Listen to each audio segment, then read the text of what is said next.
मैं कैसे अपने जीवन का एक लक्ष्य तय करूं और कैसे उसे हासिल करने के लिए अपनी पर्सनालिटी को डेवलप करूं। आपके जो सपने, लक्ष्य और आकांक्षाएं हैं, बेहतर होगा कि आप इस पर थोड़ा और समय लगाकर देखें कि क्या ये आपके लिए कोई मायने रखेगा 25 या 50 साल के बाद जब आप मर रहे होंगे। क्या ये फिर भी आपके लिए मायने रखेगा? आपको इस पर गौर करना चाहिए। आप जिस चीज की आकांक्षा कर रहे हैं, जिस चीज का सपना देख रहे हैं, जो लक्ष्य आपने तय किए हैं, क्या वो वास्तव में मायने रखेंगे?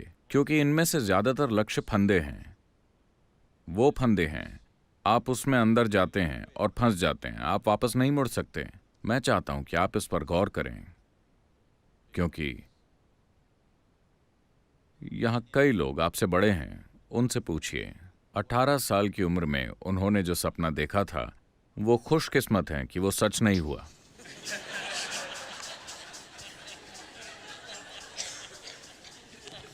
आया ना? अगर आपके जीवन में आपकी हर इच्छा और हर सपना सच हो जाता, तो क्या आप इसे सह पाते? सौभाग्य से उनमें से कई चीजें निकल गईं और कभी सच नहीं हुई, है ना? तो अच्छा होगा कि अगर आपकी उम्र का कोई भी व्यक्ति अपने जीवन के लक्ष्य तय करना चाहता है, तो अच्छा होगा कि वो अपने आसपास के सभी प्रभावों से एक ब्रेक ले लें।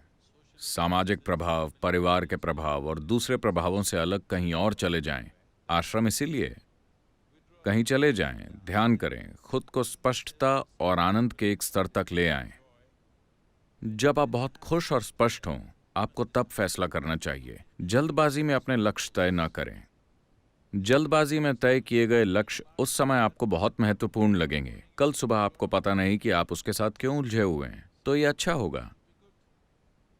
अगर आप अपना जीवन तय करने वाले हैं, तो अच्छा होगा कि आप ऐसा उस समय करें जब आप बहुत ही शांत, खुश और स्पष्ट दिमाग के साथ हों, है ना? अपने आसपास की किसी भी चीज से प्रभावित होकर नहीं। अकेले बैठकर सोचें कि आप अपने जीवन में वास्तव में क्या बनना चाहते हैं। कौन सी चीज हमेशा महत्वपूर्ण होगी आपके लिए, किसी और के लिए नहीं, आपके लिए।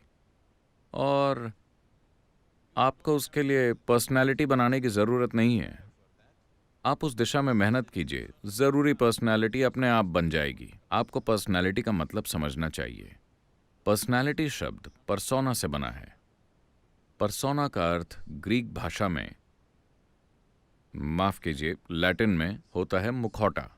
एक मुखौटा जिसे पुराने थिएटरों में इस्तेमाल किया जाता था। एक ही व्यक्ति कई किरदार निभाया करता था। मान लीजिए स्टेज पर रामायण चल रही है, आपको राम का किरदार भी निभाना है और सीता का भी और लक्ष्मण का भी।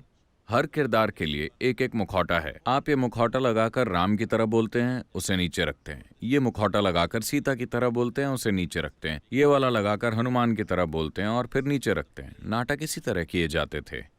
तो इन मुखौटों को ही परसोना कहा जाता था।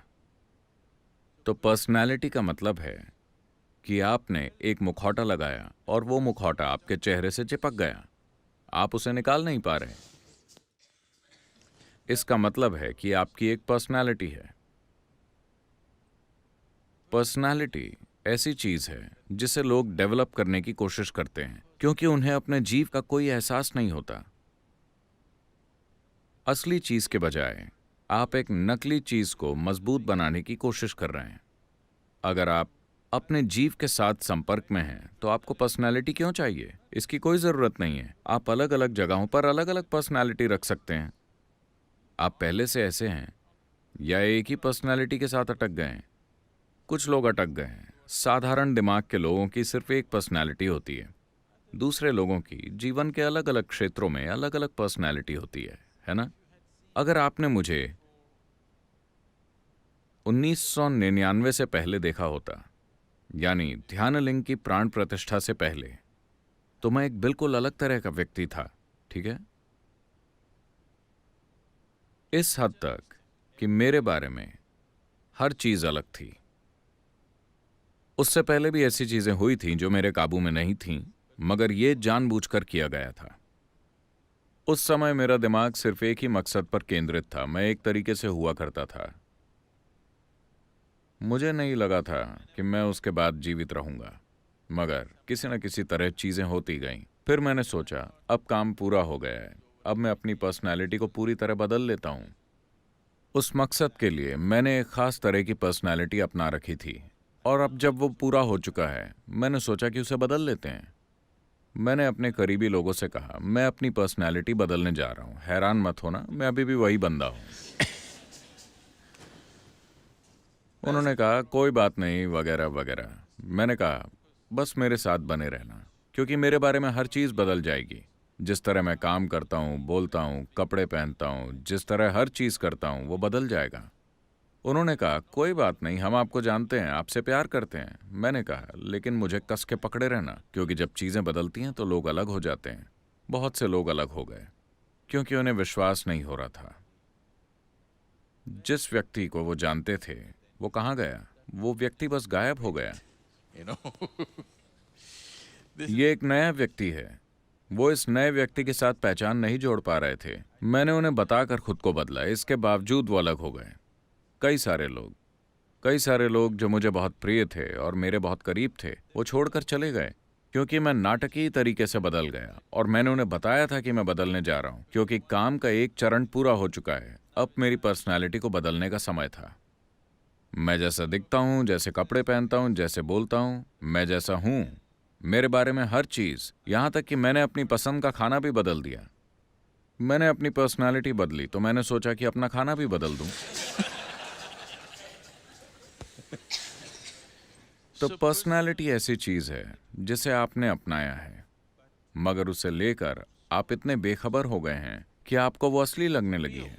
it's, you're asking how to develop, that means you're making it up, right? आप पूछ रहे हैं कि इसे कैसे डेवलप करें, इसका मतलब है कि आप उसे बना रहे हैं, है ना? आपके कामकाज के लिए जैसा जरूरी हो इसे वैसा बनाएं, लेकिन आपके पास उसे उतार कर नीचे रखने की आजादी होनी चाहिए। अगर वो आपके चेहरे से चिपक गई तो बहुत दुख मिलेगा, फिर सारी पीड़ा आपको भुगतनी होगी।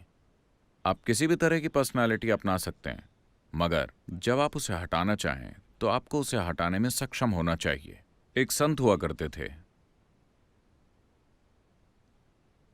वो इतने बुद्धिमान थे कि लोग उनके पास जाते थे और उनके आसपास भीड़ लगी रहती थी। राजा भी उनके पास गया। उसे लगा कि इतने बुद्धिमान व्यक्ति को उसके दरबार में होना चाहिए। तो उसने संत से कहा आपको मेरा मुख्यमंत्री बन जाना चाहिए, क्योंकि आपके जैसे बुद्धिमान व्यक्ति को पेड़ के नीचे बैठकर अपनी बुद्धि व्यर्थ नहीं करनी चाहिए, आपको लोगों के काम आना चाहिए। संत ने कहा ठीक है, मगर मेरी एक शर्त है, आपको अपने महल में मुझे एक कमरा देना होगा जहां मैं हर दिन 1 घंटा बिताऊंगा। आप कभी उस कमरे में नहीं आएंगे, कभी नहीं पूछेंगे कि ऐसा क्यों है, कभी उसमें जबरदस्ती नहीं घुसेंगे, कुछ नहीं। उस कमरे में आप, आपके नौकर, आपके गुप्तचर, कोई नहीं आ सकता।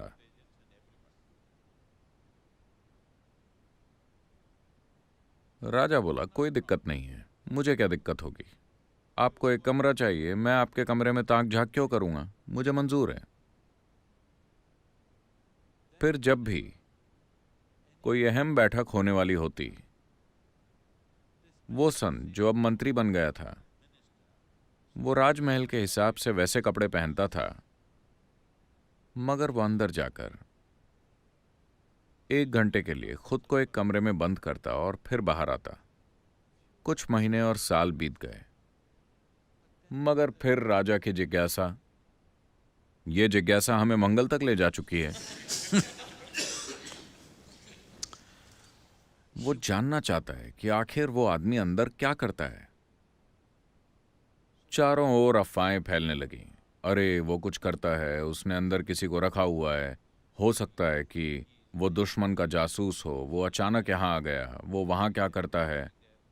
हर कोई, पूरा महल कानाफूसी करने लगा कि वो उस कमरे में क्या करता है। हर कोई उस कमरे में झांकना चाहता है, मगर हमेशा ताला लगा रहता है। वो आदमी अंदर जाता है, थोड़ा समय बिताकर बाहर आता है, खास तौर पर अगर कोई महत्वपूर्ण काम होना है, वो अंदर चले जाता है। हर तरह की अफवाहें उड़ी। तो एक दिन राजा से रहा नहीं गया। राजा ने उस आदमी से पूछा, मैं देखना चाहता हूं कि उस कमरे में क्या है। उसने कहा, आपने मुझसे एक वादा किया था, अगर आप वादा तोड़ते हैं तो मैं चला जाऊंगा। राजा ने खुद पर काबू किया। वो उन्हें खोना नहीं चाहता, वो बहुत बुद्धिमान है। और फिर उसके दूसरे दरबारी उसके कान भरने लगे, आप कुछ क्यों नहीं करते, पता नहीं अंदर क्या चल रहा है, कुछ खतरनाक हो सकता है, ये हो सकता है, वो हो सकता है। एक दिन जब वो नहीं थे, उन्होंने दरवाजा तोड़ा और अंदर चले गए। उन्होंने चारों ओर देखा, कमरा खाली था, कोई फर्नीचर या कुछ भी नहीं, बस खाली कमरा। उन्हें कुछ नहीं मिला। वो यहां क्या करता है? फिर एक कोने में उन्हें बहुत पुराने कपड़े लटके हुए मिले और एक भिक्षा का कटोरा। उन्होंने पास जाकर देखा। उन्हें समझ नहीं आ रहा था कि ये क्या है। फिर वो अंदर आए और बोले, तो देख लिया आपने? राजा ने पूछा, आप यहां क्या करते हैं?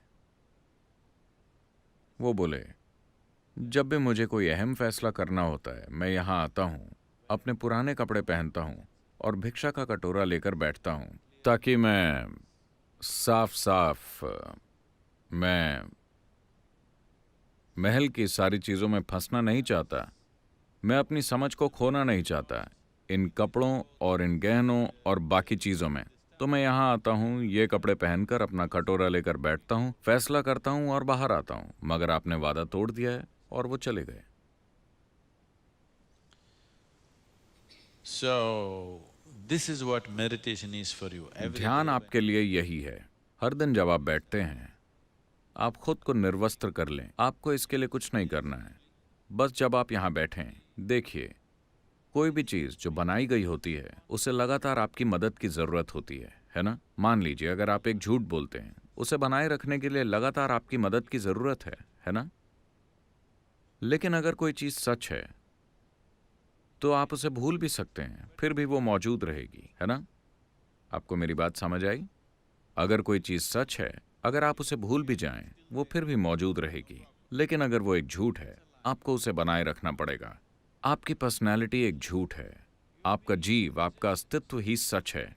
आपको उसे बनाए नहीं रखना है, वो वैसे भी मौजूद रहेगा। आप समाज के लिए जो रूप रचते हैं, समाज में काम करने के लिए आपको एक तरह के मेकअप की जरूरत पड़ती है। आपको उसे उतारने में सक्षम होना चाहिए। अगर आप सोने जाते हैं पूरे मेकअप के साथ, तो आपके साथ कुछ गड़बड़ है।